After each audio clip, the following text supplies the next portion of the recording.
Hello friend, study अड्डा के YouTube channel में आपका स्वागत है। जैसा कि एसएससी एमटीएस का एग्जाम बहुत ही पास है, 30 अप्रैल से स्टार्ट है। तो अभी तक अगर आप सीएचएसएल एग्जाम का रिव्यू नहीं देखे हैं तो देख लें। मैथ का जितना भी प्रीवियस ईयर पेपर है सब कवर है। आप प्लेलिस्ट में जाइए, प्लेलिस्ट में थोड़ा सा आपको ढूंढना पड़ेगा, सबका अलग अलग प्लेलिस्ट बना, चेक करेंगे तो आपको मिल जाएगा। जितना भी एसएससी एमटीएस मैथ का प्रीवियस ईयर पेपर है सब कवर है।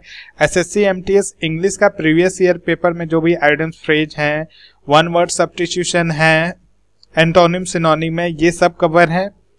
इसी तरह एसएससी एमटीएस जीएस का प्रीवियस ईयर पेपर पूरा कवर है और साथ में आपको एमटीएस के लिए मैथ का मॉक टेस्ट और जीएस के लिए भी मॉक टेस्ट जो है, एमटीएस के लिए जीएस का मॉक टेस्ट भी मिलेगा। तो आप एक बार प्ले लिस्ट में जाके उसको एक बार अच्छे से सर्च कीजिए। और हाँ, एसएससी सीएचएसएल का एग्जाम रिव्यू देखना मत भूलिएगा। अगर आप हमारे चैनल पे पहली बार आए हैं तो हमारे चैनल को सब्सक्राइब करके प्ले लिस्ट जरूर चेक करें। अगर आपको ये वीडियो पसंद आए तो लाइक, कमेंट और शेयर जरूर कीजिएगा। ये कंप्यूटर का पार्ट 3 है। चलिए शुरू करते हैं। पहला क्वेश्चन है, अंकीय परिपथों द्वारा किस प्रकार की सूचना पद्धतियों को मान्यता दी जाएगी? What type of information system would be recognized by digital circuits? तो देखिए, अंकीय परिपथ होता क्या है? डिजिटल सर्किट में प्रायः निम्नतम, लो तथा हाई वोल्टेज को क्रम अनुसार 0 तथा 1 के द्वारा निरूपित करते हैं। क्या लो तथा हाई वोल्टेज को किसके द्वारा निरूपित करते हैं? 0 तथा 1 के द्वारा। तो जब किसी को 0 तथा 1 के द्वारा निरूपित करते हैं तो वो बाइनरी सिस्टम के अंदर आ जाता है, या इसको हिंदी में कर सकते हैं द्विआधारी पद्धति। तो इसका आंसर क्या होगा? बाइनरी सिस्टम होगा। और इसमें क्या होता है, इसके अंदर एक इलेक्ट्रॉनिक स्विच जो है किसी अंकीय परिपथ का प्राथमिक अवयव होता है। मीन्स जो एक इलेक्ट्रॉनिक स्विच है किसी भी बाइनरी सिस्टम का एक प्राइमरी एग्जाम्पल आप कह सकते हैं होता है। अगले क्वेश्चन पे चलते हैं। डॉक्यूमेंट की हार्ड कॉपी क्या है? देखिए, जो प्रिंटर से प्रिंट होके आपके पास आता है वो डॉक्यूमेंट की हार्ड कॉपी है। फ्लॉपी में स्टोर सॉफ्ट कॉपी है, सीडी में स्टोर सॉफ्ट कॉपी है, हार्ड डिस्क में स्टोर सॉफ्ट कॉपी, ये तीनों सॉफ्ट कॉपी है। प्रिंटर पर मुद्रित जो है हार्ड कॉपी है। Which one Among the following is the top processor of the computer in the world? ये आप सभी लोग को पता होगा, जो भी कंप्यूटर यूज करते होंगे सब पे लिखा आता है कि अंदर इंटेल का प्रोसेसर है। तो इंटेल का प्रोसेसर इस समय टॉप प्रोसेसर है। क्यों है? क्योंकि इसने x86 सीरीज के माइक्रो प्रोसेसर का आविष्कार किया था। किस सीरीज के? S86 सीरीज के माइक्रो प्रोसेसर का आविष्कार किया था। इस समय तो काफी आगे बढ़ गया, लेकिन जो इसने खोज की थी वो x86 सीरीज के ही माइक्रो प्रोसेसर की खोज की थी। तो इसका आंसर क्या होगा? इंटेल। वेब सर्च इंजन क्या है? देखिए, वेब सर्च इंजन क्या है इसको ऑप्शन से भी कर सकते हैं, वैसे आप जान ले जाइए क्या है web search engine. Web search engine basically ये है कि जब आप इंटरनेट से कोई भी सूचना ढूंढते हैं, सूचना लाने के लिए डिजाइन किया गया एक इंजन है। जब आप कोई भी सूचना इंटरनेट के थ्रू ढूंढते हैं तो वहां पे आप वेब सर्च इंजन का यूज करते हैं। ये विशिष्ट रूप से गीत और फिल्म डाउनलोड करने का इंजन है, गलत। ये इंटरनेट से सूचना लेने के लिए डिजाइन किया गया इंजन है, ये सही है। ये इंटरनेट द्वारा पासवर्ड, अकाउंट आईडी जैसी गोपनीय सूचना निकालने के लिए तो हैकिंग हो गया, तो ये भी गलत हो गया। ए और सी अपने आप ही गलत हो गया। जब ए गलत है तो हमारा आंसर क्या होगा? ये इंटरनेट से सूचना लेने के लिए डिजाइन किया गया इंजन है। संचार उपग्रहों का प्रयोग किया जाता है। देखिए, पृथ्वी के चक्कर लगाने वाले वे सभी यान संचार उपग्रह कहलाते हैं। जो भी पृथ्वी के चक्कर लगाते हैं वे सभी यान क्या कहलाते हैं? संचार उपग्रह कहलाते हैं।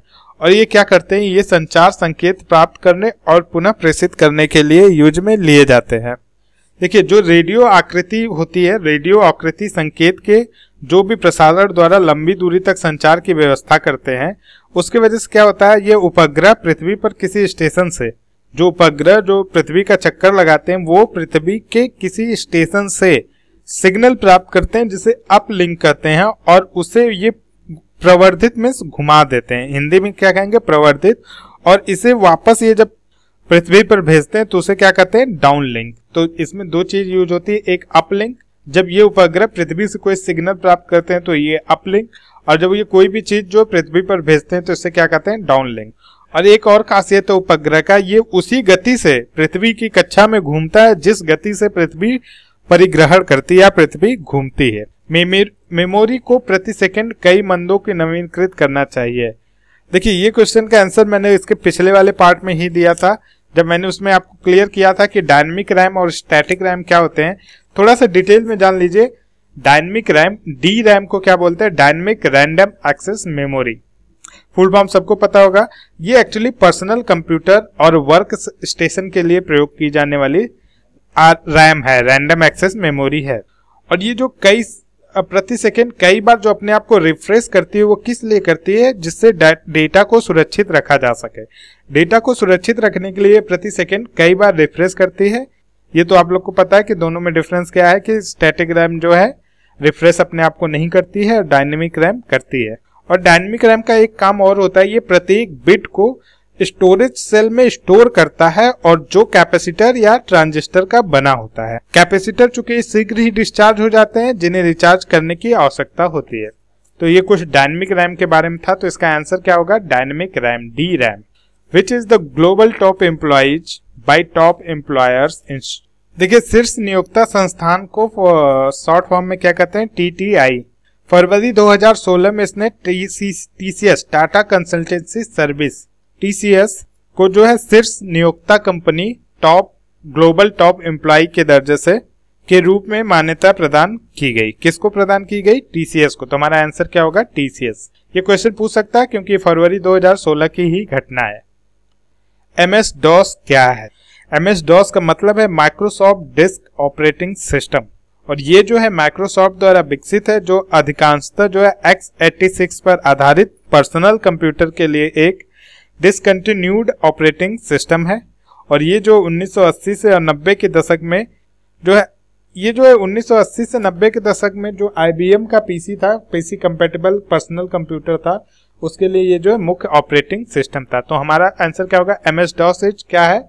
Microsoft disk operating system, option number 2।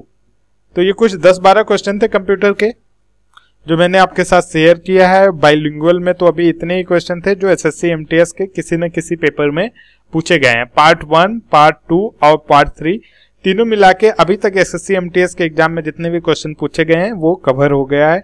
तो अगर आपको वीडियो पसंद आया हो तो लाइक करना मत भूलिएगा। थैंक यू दोस्तों।